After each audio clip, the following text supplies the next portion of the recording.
यह प्रमुद नामक घड़ी श्री पवन जी श्रीवास्तव के द्वारा निर्मित हुई है।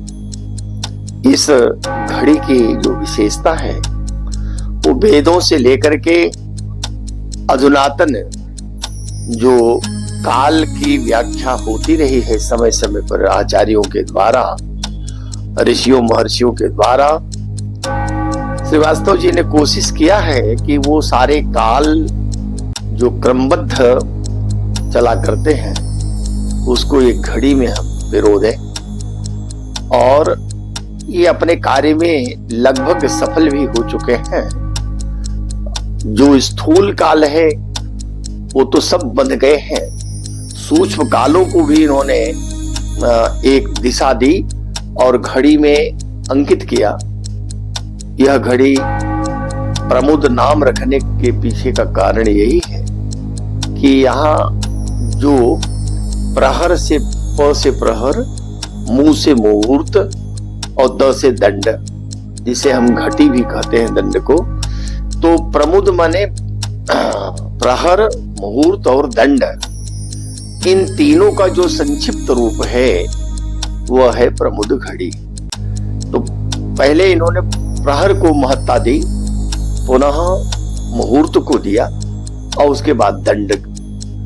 घटी के अनुसार किस काल में किस देवता का कौन सा अंश रहता है, और मुहूर्तों के जो स्वामी हैं, जैसे एक अहोरात्र में 30 मुहूर्त होते हैं, तो 15 मुहूर्त दिन के, 15 रात्रि के, उन मुहूर्तों को, और जो एक अहोरात्र में 8 प्रहर होते हैं, 4 प्रहर दिन के 4 रात्रि के, उसे भी, और साथ में जो दंड माने 24 मिनट की एक घटी होती है, और मुहूर्त 2 जब दंड हो जाते हैं, मुहूर्तम घटिका द्वयम, घटिका द्वयम माने 2 घटी बराबर 1 मुहूर्त।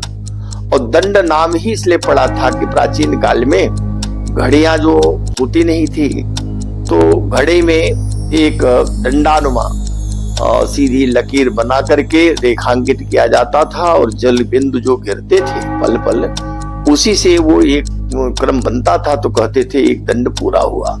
वही दंड घटी है। घड़ी में आने पर घड़ी को संस्कृत में घटी ही कहते हैं। तो यह बड़े परिश्रम से, बड़े यत्न से और 2 वर्षों के अथक परिश्रम से इन्होंने इस घड़ी को तैयार किया है।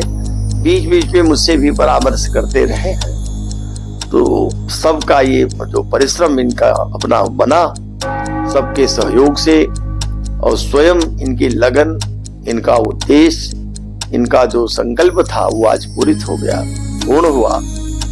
अब यह घड़ी ये समाज को अर्पित करेंगे। मैं विश्वास करता हूं कि जो लोग इस घड़ी को अपने घरों में रखेंगे, नित्य प्रति देखते रहेंगे, उनके मन मस्तिष्क में, उनके हृदय में ये जो वैदिक काल से लेकर आज तक का काल, सूक्ष्म काल विवेचन है, वो समझ जाएंगे कि किस काल में कौन सा देवता की प्रधानता होती है, कौन मुहूर्त रहता है।